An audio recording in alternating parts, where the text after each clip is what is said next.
Bonjour à tous et bienvenue dans ce tutoriel. Aujourd'hui vous allez apprendre à faire un ragdoll light, parce que c'est pas vraiment du ragdoll. Le ragdoll, je sais pas si vous connaissez, on utilise le ragdoll dans les films lorsqu'on peut pas faire des cascades par un cascadeur.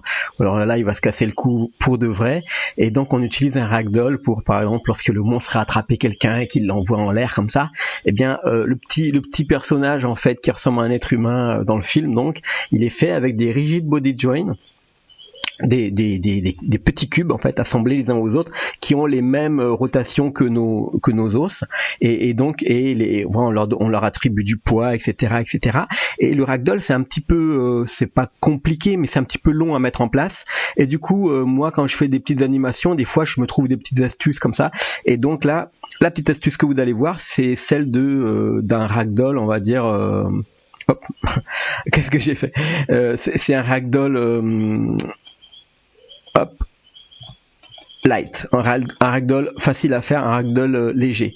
Et donc pour faire ce ragdoll light, vous allez voir, c'est ici, donc j'ai rentré des clés. Si j'enlève les clés, je fais X, je vais supprimer les clés. Si je prends ici mon petit personnage et que je bouge comme ça vers le haut, vers le bas, vous voyez, je fais tourner, hop, hop, je vais cacher le squelette là, voilà, je fais tourner comme ça, wow. Hey, ça va pas la tête, t'as failli me faire tomber. Hey, mais, hey, je suis en équilibre là. Oui. Bon, et donc vous avez donc un petit personnage comme ça que vous pouvez faire bouger. Et voilà, il a l'air, voilà. En fait, en gros, il se comporte un petit peu comme un ragdoll sans se casser la figure, c'est-à-dire qu'il essaie de tenir debout et il a des petits comportements un petit peu comme ça, presque humains. Donc c'est ça que vous allez mettre en place aujourd'hui, donc c'est ce petit ragdoll light, parce que du coup je l'appelais ragdoll light puisque il n'a pas exactement les mêmes comportements que le ragdoll, même si on peut arriver jusque là, et c'est-à-dire qu'on pourrait même se servir de ce système là pour faire des cascades à notre personnage, mais il faudrait le paramétrer faudrait pousser un petit peu le paramétrage.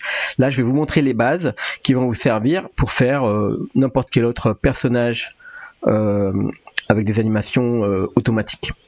Donc c'est parti pour le ragdoll light. Je vais descendre le cube et je vais activer mes screencasts. Voilà, GZ.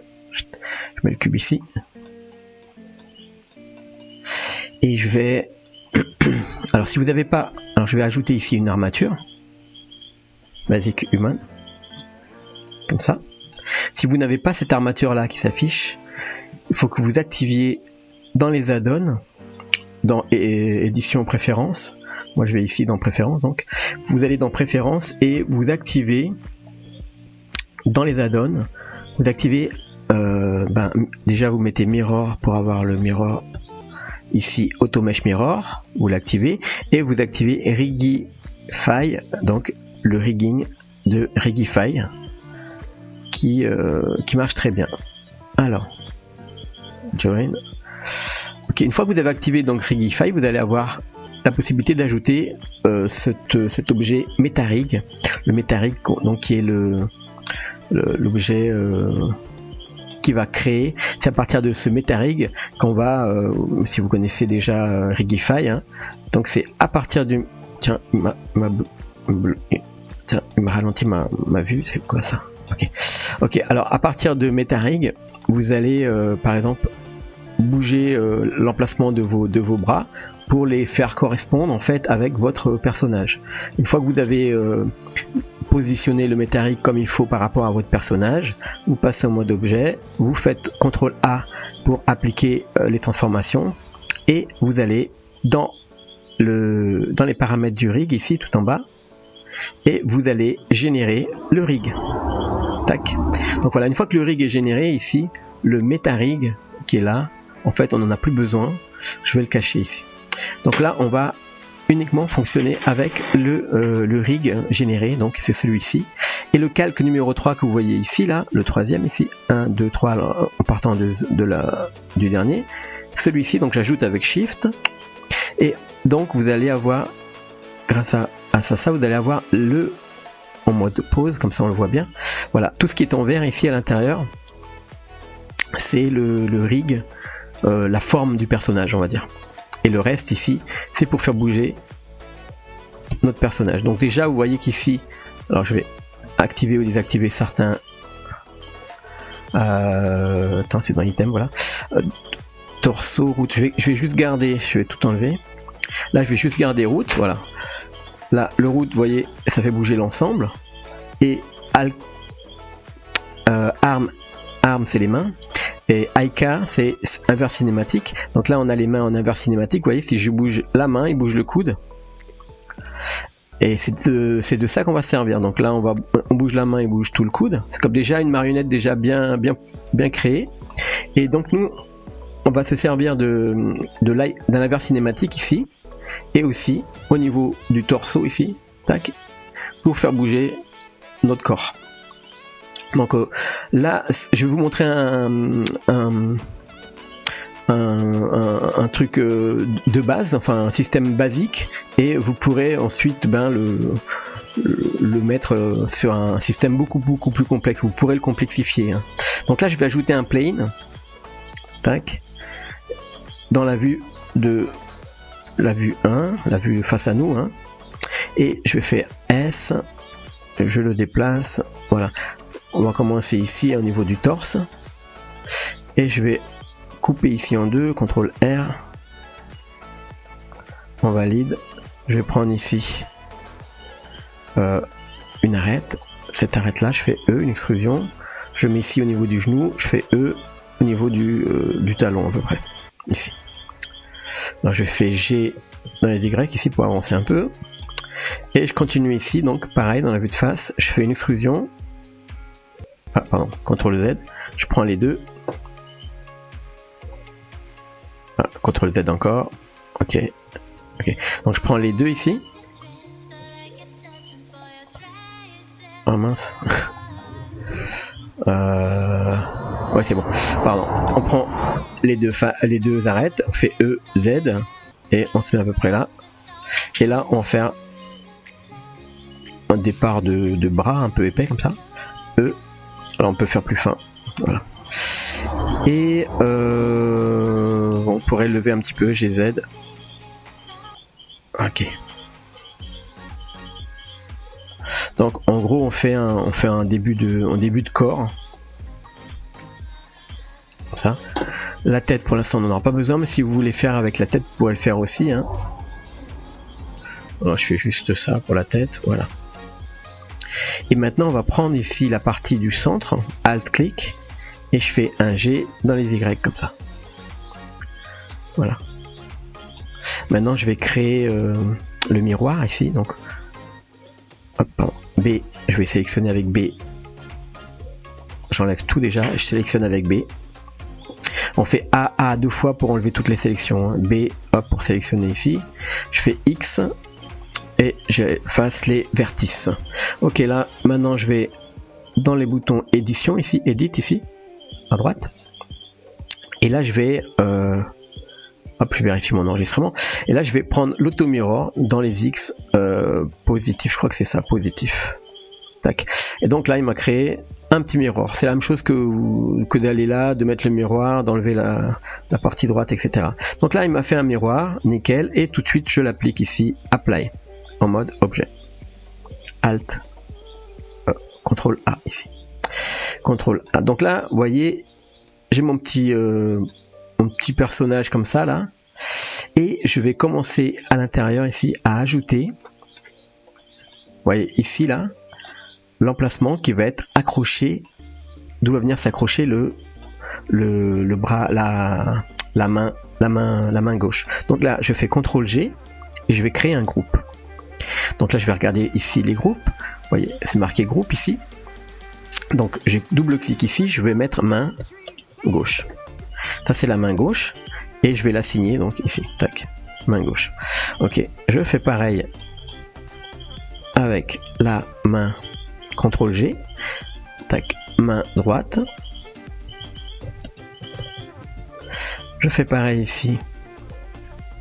Bon, je vais prendre ici les arêtes directement. Je prends les deux arêtes du bas, là. Hop.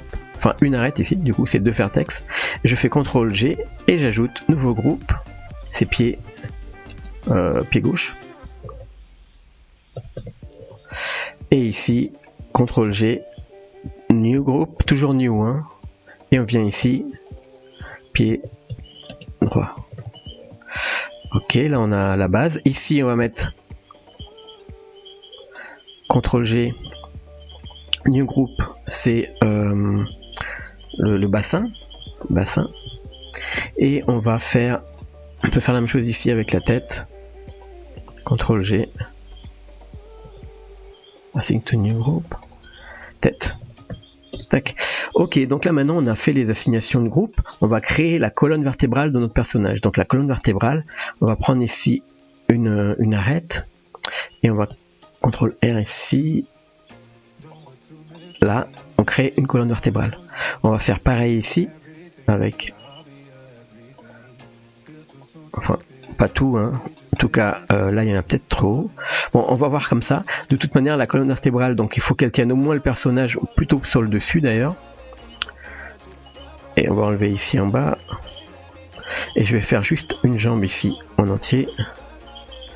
Voilà, comme ça. Voilà, ça c'est une sorte de, voilà. Je sais pas si on voit bien l'écran. Donc là, on voit mieux de ce côté. Voilà. Donc on lui tient les jambes et la partie du bras, la partie du dessus du bras. Il faut penser que c'est une marionnette.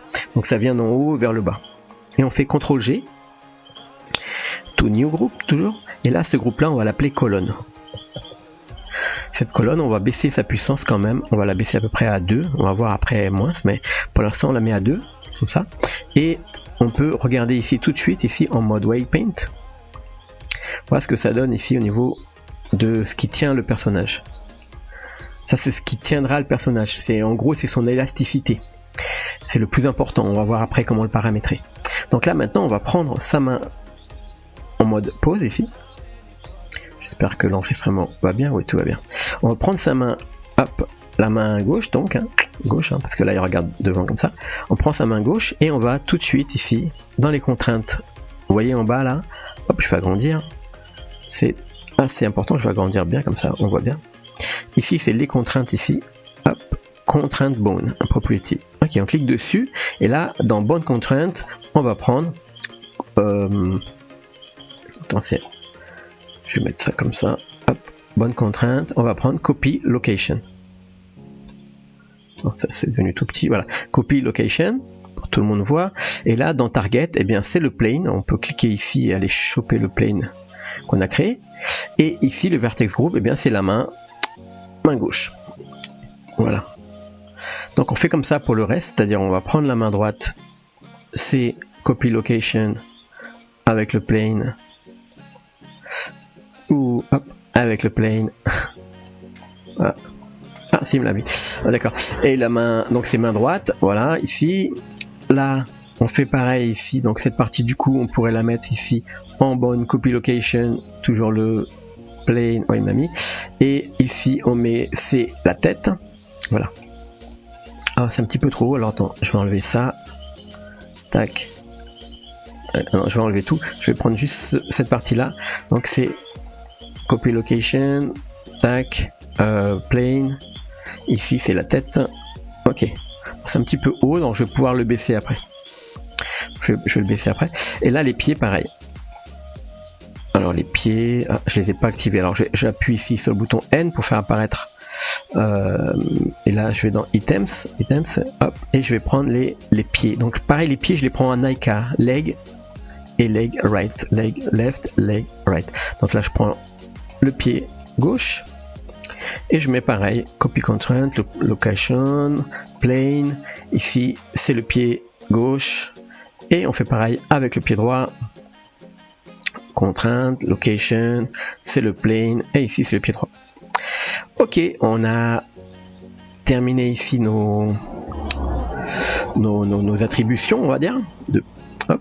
Et là maintenant, on va pouvoir se servir donc du poids du waypaint, c'est-à-dire de l'assignation des vertex, du poids des vertex ou de l'influence des vertex pour faire actionner nos muscles, et enfin nos os à notre personnage. On va ici dans close, on ajoute close ici, et là tout de suite on est à l'image 2, on va se mettre à 0, tac, on va prendre, ah oui c'est important aussi, j'ai failli oublier, l'objet lui-même, le plane, on va faire contrôle, enfin on va aller l'associer au bones.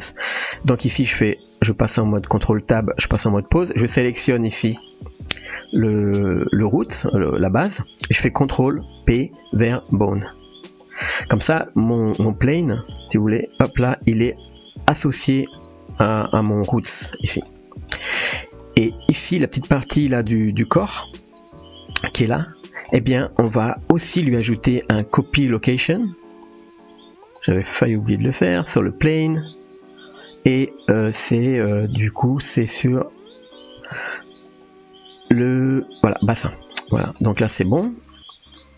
Alors s'il est un petit peu trop bas, il suffirait dans votre plane, objet, on prend le plane, on va en edit mode, il suffit ici de lever ici un petit peu la partie du bassin, voilà, comme ça, et on se remet en mode objet. Ok, maintenant donc on a mis ici, on a mis un close, voilà, un physique, une simulation de physique close dessus. On va laisser tous les paramètres par défaut, puis après on verra comment on peut améliorer, mais c'est pas si évident. Donc voilà, on va bidouiller un petit peu, mais pour l'instant on va activer le shape, et comme shape ici on lui met que c'est en fait la colonne, ce qu'on avait défini comme colonne, et on va lancer tout de suite une simulation. Donc là vous voyez ça tombe, hop, ça rebondit comme ça. Alors pour les pieds, pour que les pieds tiennent bien au sol, on va faire quelque chose pour les pieds. Donc on va prendre le pied ici, le pied gauche, et on va lui ajouter une contrainte ici. On va lui mettre une contrainte floor, le sol, contrainte floor. Alors je cache ça, contrainte floor. Je prends ici par exemple, je peux mettre le target, je peux mettre le cube, voilà. Et ici, si je monte le cube, alors je vais prendre le mode objet, GZ. Alors pour que ça marche, on va se remettre ici en mode pause. Je reprends ici, moi je sélectionne le pied, et en fait on va mettre la contrainte floor avant la copy location. Voilà.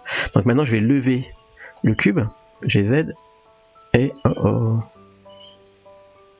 oui d'accord. En fait il prend en compte le milieu du cube. Alors comme il prend en compte le milieu du cube et le milieu du cube il est là, ce qu'on va faire c'est qu'on va lui mettre un petit offset ici au niveau de la contrainte floor. Donc ici, l'offset, eh bien, regardez, on va monter un peu, hop, jusqu'à ce que... Bah, mais ça alors. Alors, je vais changer de contrainte. Enfin, je vais pas changer de contrainte, mais je vais changer de target. Je vais me mettre en mode objet. Je vais mettre un plane. Comme ça, c'est plus clair, le plane. Il a une petite hauteur ici. Et là, on va reprendre notre armature. On reprend, hop, ici, donc pour la transparence, on reprend ici le pied, et on va lui mettre de nouveau cette contrainte, donc floor, et on va prendre ce sol là. Ah mince, je l'ai mal fait, je refais, hop, ici. Target. Ah, il a du mal à me choper le... Bon, je vais cacher le cube, il a du mal à me le trouver. Je cache le cube, alors j'ai ça qui s'appelle plane 01, ok, donc on va regarder. Ici, donc on va chercher plane 01, voilà, ça va être plus simple. Et là, donc je vais lever plane 01, où je vais baisser mon personnage, GZ. Ouais, ah oui, là ça touche, voilà, là ça marche. Donc on va le laisser comme ça, on va faire la même chose. Tu vois, je vais GZ, oh, mais il le fait un petit peu trop bas, donc ce que je vais faire, c'est que je vais reprendre, hop, en mode CTRL tab, hop, je reprends le pied, je vais lever un petit peu donc l'offset ici.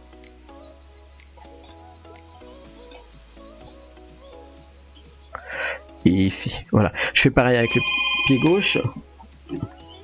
Alors non, je vais le rappeler tout à l'heure. Ah, je sais même pas éteindre mon portable. Voilà. Pardon. Donc, une contrainte floor. Je prends la pipette, je prends le plane. Ah, il ne le voit pas le plane. Ok, donc c'est le plane 01. Ici. Ah. Non, il m'a mis la light. Plane 0. 1, ici, tac, et on met une petite, un petit offset, je sais plus à combien je l'avais mis de l'autre côté. Voilà, on peut faire un copier-coller de l'offset ici, copier, CTRL-C, CTRL-V. Voilà. Et là, quand on bouge notre plane, ouais, ça marche. Alors maintenant, donc si je veux bouger ça, eh bien du coup il va avoir le sol aussi qui va en plus rentrer en contact ici, et donc c'est plus crédible. Et ok. Et donc maintenant, eh bien on est prêt à lancer l'animation. Donc je lance l'animation. Vous voyez, le personnage plie les pieds déjà, c'est super intéressant. Et là, si je peux le, ouh, j'ai trop levé. Et donc je peux le lever comme ça. Il est très élastique, hein. Et là, je peux le mettre comme ça et je peux m'en servir comme. Alors c'est Superman là. Et donc voilà, ça nous fait un personnage. Et donc là, ouais. Alors sur le sur le Roots, c'est hyper chaud. Alt R, Alt G, Alt S. Alors en fait, ce que je vais, alors c'est très sensible.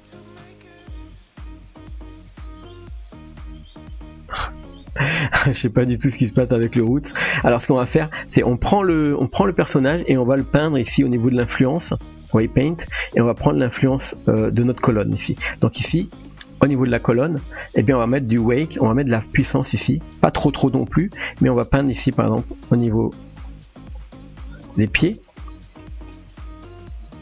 et on va voir ce que ça peut donner avec ce White Paint là.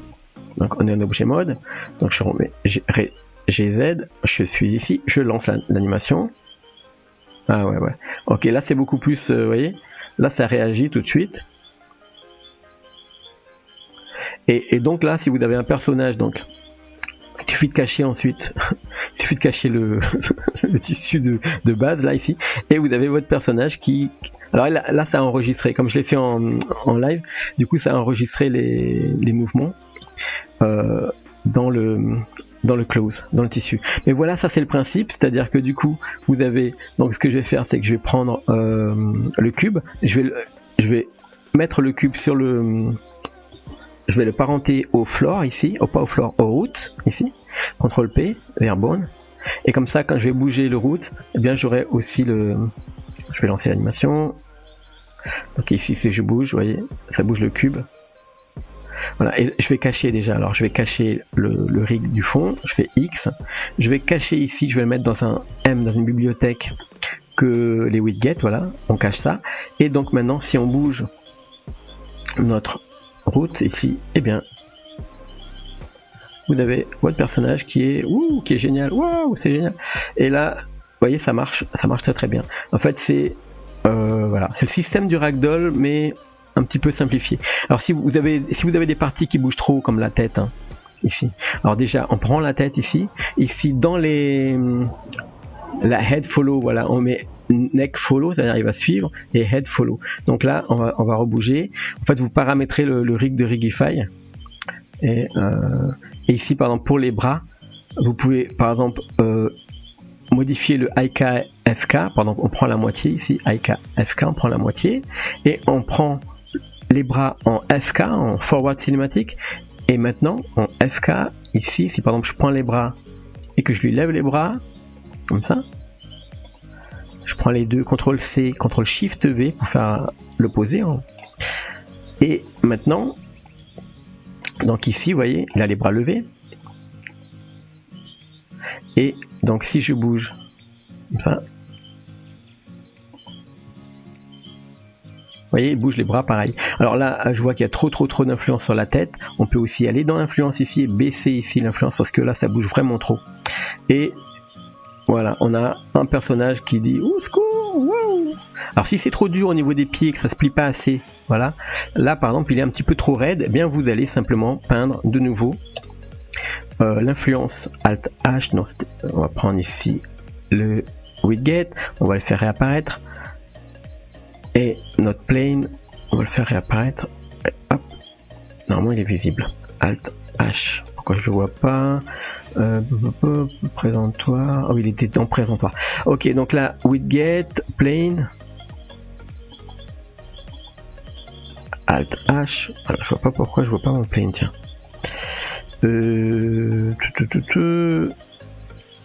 Allez, widget ici. Oui, il devrait être visible. Je sais pas où j'ai posé mon... Alors ouais, il est là. Alors je sais pas ce que j'ai fait avec mon... Alors je vais cacher le cube. Je vais cacher mon plane. Je vais cacher ça. Ça alors. Et là j'ai un plane qui est pas visible. Je sais pas pourquoi. Alors je vais prendre ça. En fait il est normalement associé à ça. Ouf. Alt H. Alors du coup je fais CTRL Z parce que là je comprends pas à quel moment. Mince. Je peux pas éditer. Ok, et ici je peux pas éditer ça. Objet. Plane. Bon, alors je sais pas ce que j'ai fait là. Oh punaise. Excusez-moi. Bon, en tout cas, il faudrait retrouver ici le plane. Qui a... peut-être c'est celui-là alors. Et pourquoi je le vois pas ici? Pourtant ils sont tous visibles. Alors là j'ai un petit bug. Rig. Ah, je sais pas. Je vais le sortir de la bibliothèque. Je le sors. Je mets en scène collection. Voilà. Ah bah voilà. En le sortant ça passe. Je sais pas pourquoi on le voyait pas. Alors là, ici, vous voyez, il est un petit peu trop dur au niveau des pieds. Ici. Donc ce qu'on va faire, c'est simplement, on prend White Paint et on va adoucir un peu. Alors on peut le faire avec, voilà, avec ça, avec la goutte d'eau, et on va regarder ce que ça va donner. Donc ici, donc on va cacher ça provisoirement. H et on regarde. Voilà, là on a un personnage donc qui a un certain poids, vous voyez, et qui en même temps, avec le floor, bah, il va pas rentrer dans le sol. Si jamais vous avez un sol, et voilà, vous pouvez le faire bloquer ici pour qu'il arrive pile à l'emplacement du sol. Voilà, c'est tout pour cet atelier. J'espère que ça vous a intéressé. Et voilà, n'hésitez pas à vous abonner si vous n'êtes pas abonné. Et puis liker, partager. Et puis utilisez aussi cette petite astuce qui est vraiment intéressante. Vous pouvez le faire aussi avec la queue d'un chien. Vous imaginez donc le petit chien qui bouge. Et ben, vous avez, comme le bout des bras ici, là ça tourne. Et bien vous avez la queue du chien qui va suivre pareil.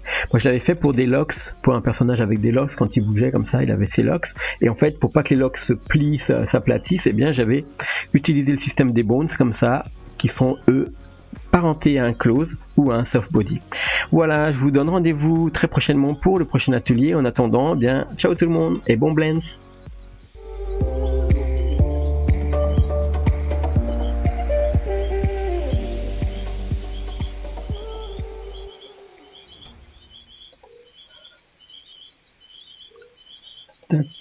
Ah.